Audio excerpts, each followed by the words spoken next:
Good morning all of students. चलिए तो आज हम देखते हैं इंडियन फोर्स एकेडमी पर। अब करें तैयारी घर बैठे, वो भी मुफ्त। वादा है किसी भी एग्ज़ाम में से बाहर कुछ नहीं। जो टैग लगा हुआ है ये बिल्कुल 100% सत्यता के लिए है। और देखिएगा, इसमें आज का हमारा टॉपिक इम्पोर्टेंट, सौरमंडल से पूछे जाने वाले 100 महत्वपूर्ण प्रश्न। तो हम 100 कर पाते हैं, जितने करेंगे धीरे से अपन इनको करते हैं। तो देखिएगा, सबसे पहले तो आप अपने चैनल को शेयर, सब्सक्राइब एंड लाइक करें। इसके बाद आप अपनी वीडियो को कंटिन्यू देखें और पूरी वीडियो ज़रूर देखें, क्योंकि सौरमंडल से जितने भी क्वेश्चंस आते हैं, रेलवे, एसएससी, बैंक, जहाँ तक भी आप जो भी वनडे एग्ज़ाम देते हैं, उनमें एक भी प्रश्न इस टॉपिक से बाहर नहीं जाएगा। चलिए, सूर्य के चारों ओर घूमने वाले खगोलीय पिंड क्या कहलाते हैं? ग्रह कहलाते हैं। ग्रह कहलाते हैं ये। किसी ग्रह के चारों ओर परिक्रमा करने वाले छोटे आकाशीय पिंड को कहते हैं, उपग्रह कहते हैं। ग्रहों की गति का नियम किसने प्रतिपादित किया था? तो ग्रहों की गति का नियम केपलर ने प्रतिपादित किया था। उन्होंने बताया था कि प्रत्येक ग्रह सूर्य का परिक्रमा करता है, और जो ग्रहों की परिक्रमा करते हैं उन्हें उपग्रह कहते हैं। जो किसी तारे की परिक्रमा अर्थात सूर्य की परिक्रमा करते हैं उन्हें ग्रह कहते हैं, और ग्रहों की परिक्रमा करने वालों को उपग्रह कहते हैं। जैसे कि पृथ्वी का एकमात्र उपग्रह चंद्रमा है, मंगल के दो उपग्रह डिवोस, फोबोस हैं। इसी तरीके से हम देखते हैं कि शनि के उपग्रह अब 82 हैं, और बृहस्पति के उपग्रह अभी 67 यानी 67 हैं। हम इससे आगे चलते हैं। नेक्स्ट,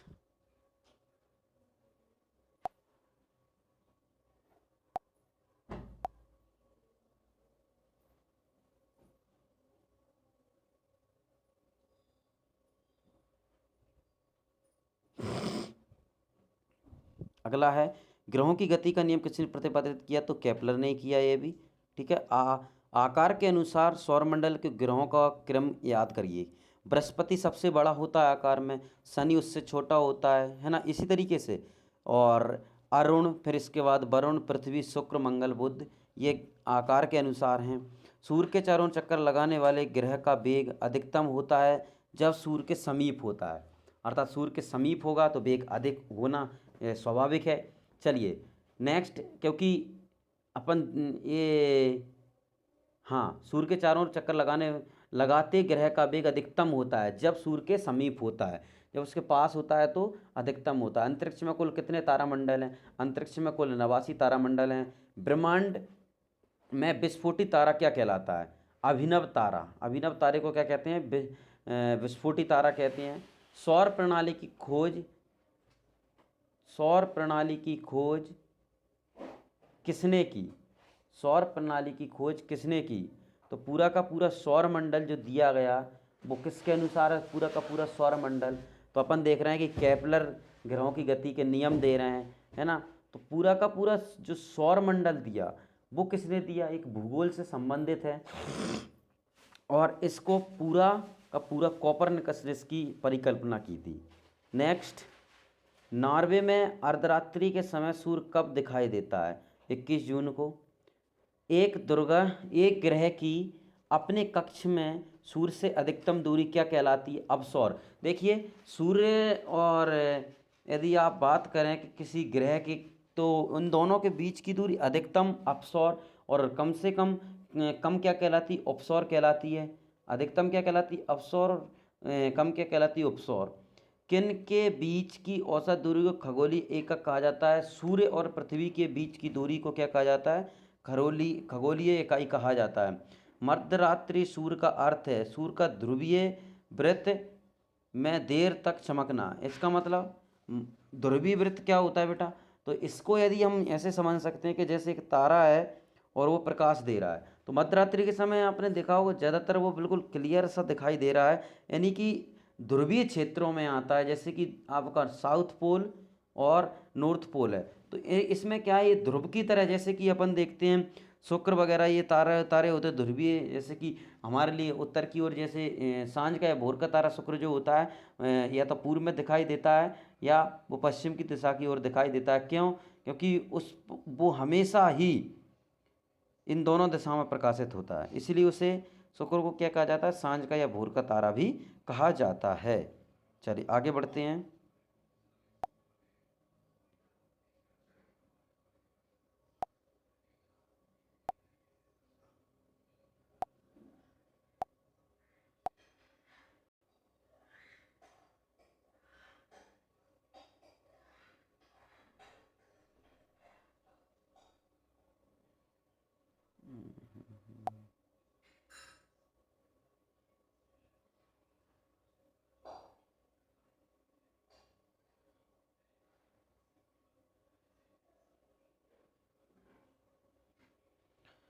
अगला है, मध्यरात्रि का सूर्य किस क्षेत्र में दिखाई देता है? तो ये हमेशा आर्कटिक क्षेत्र में दिखाई देता है।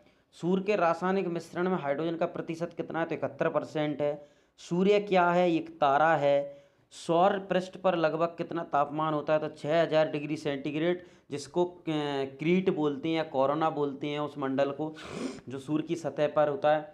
सूर्य के सबसे दूर कौन सा ग्रह है? तो सूर्य से सबसे दूर क्या है? वरुण है। तो बुध, शुक्र, पृथ्वी, मंगल, अरुण, वरुण। तो इस तरीके से वरुण सबसे दूर है। सूर्य प्रकाश धरती तक पहुंचने में कितना समय लगता है? तो वैसे तो 8.20 यानी कि मिनट का समय लगता है, या 8 मिनट भी लगाया है, या 8.3 भी लगा दें, ठीक है, सभी ये तीनों मान मान्य रहेंगे। कौन सा ग्रह सूर्य के सबसे निकट स्थित है? तो बुध है। कौन सा ग्रह सूर्य की परिक्रमा 88 दिनों में पूरा करता है? तो बुध सबसे पास में है और वो 88 दिनों में सूर्य की एक परिक्रमा कर देता है। नेक्स्ट, दो ग्रह जिनके उपग्रह नहीं है, तो बुध के और शुक्र का कोई उपग्रह नहीं है। बुध के का और शुक्र का कोई उपग्रह नहीं है। कौन सा ग्रह सूर्य का चक्कर का सबसे कम समय में लगाता है? तो सबसे कम समय में लगाता है बुध। बुध लगाता है। सबसे तीव्र गति से सूर्य का चक्कर लगाने वाला ग्रह कौन सा है? बुध है, क्योंकि 88 दिन में लगा लेता है। सौरमंडल का कौन सा ग्रह लगभग पृथ्वी जितना ही बड़ा है? तो वीनस पृथ्वी के समान ही है। किस ग्रह को पृथ्वी की बहन कहते हैं? तो शुक्र को पृथ्वी की बहन कहा जाता है। किस ग्रह को शाम का तारा, या मैंने अभी बताया था कि इवनिंग स्टार, सांझ का तारा, भोर का तारा, ये क्या किसको कहा जाता है? शुक्र को कहा जाता है। ये किसको कहा जाता है? शुक्र को कहा जाता है। शुक्र को कहा जाता है।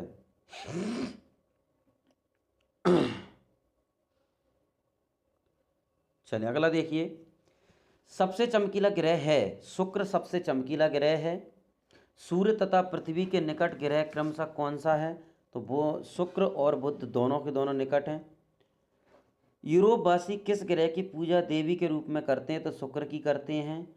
सौरमंडल का सर्वाधिक गर्म ग्रह कौन सा है? तो शुक्र है। पृथ्वी से निकटतम दूरी पर स्थित शुक्र है। किस ग्रह को सुबह का तारा कहा जाता है? शुक्र को। ग्रहों में किसे सौंदर्य का देवता कहा जाता है? शुक्र को। सुपरनोवा क्या है? विस्फोटी तारा क्या कहलाता है? सुपरनोवा कहलाता है। उत्तरी ध्रुव की खोज किसने की थी? Robert Peary. यानी उत्तरी ध्रुव, उत्तर के पी यार, क्या उत्तर के पी, तो उत्तरी ध्रुव की खोज किसने की थी? रॉबर्ट पियरी ने। दक्षिणी ध्रुव की खोज किसने की थी? एमंडसेन ने। किसने? एमंडसेन ने। यानी दक्षिण में एंड हो गया, दी एंड बोलते हैं ना, दी एंड, तो ऐसे समझेंगे एमंडसेन, ठीक है ना। पृथ्वी के सबसे निकटतम खगोलीय पिंड है चंद्रमा है।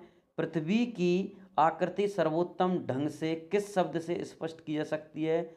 तो लक्ष्य गोलाभ से, यानी कि अंडाकार जिसको बोलते हैं। पृथ्वी के परिता अपनी कक्षा में लगभग किस गति से चक्कर लगाती है? तो 1 डिग्री प्रतिदिन घूमती है। पृथ्वी के भ्रमण की गति 27 किलोमीटर प्रति मिनट है। पृथ्वी के भ्रमण की गति कैसी है? 27 किलोमीटर प्रति घंटे है। इसीलिए तो अपन कह रहे हैं यहाँ से। हाँ, नेक्स्ट क्वेश्चन जिस तरीके से दिया है उसने कि भूमध्य रेखा पर पृथ्वी का व्यास लगभग है। तो भूमध्य रेखा पर पृथ्वी का व्यास 12,800 किलोमीटर है भूमध्य रेखा पर। नेक्स्ट चलते हैं हम आगे। देखिए, पृथ्वी की उपसौर स्थिति किस महीने में होती है? तो ये जनवरी में होती है उपसौर। और कितनी जनवरी को होती है? 3 जनवरी को होती है बेटा। ये पृथ्वी की उपसौर मतलब सबसे कम दूरी सूर्य और पृथ्वी के बीच की या ग्रहों के बीच की सबसे कम दूरी कब के होती है? उपसौर कहते हैं जिससे, वो 3 जनवरी को होती है। है ना। और 4 जुलाई की जो घटना है वो अपसौर की घटना है, यानी कि सबसे बड़ा दिन होता है उस दिन, जिस दिन सूर्य और पृथ्वी के बीच की दूरी अधिकतम होती है, या किसी भी ग्रह के लिए भी ले सकते हैं। तारे पूर्व से पश्चिम किस कारण दिखाई देते हैं? पृथ्वी पश्चिम से पूर्व घूम रही है इसलिए। पृथ्वी पश्चिम से पूर्व की ओर घूमती है, तभी तो ऐसा प्रतीत होता है कि सूर्य पूर्व से उदित होता है। किस ब्लू प्लानिट कहा जाता है, यानी किस ग्रह को ब्लू प्लानिट यानी कि नीला ग्रह कहा जाता है? पृथ्वी को।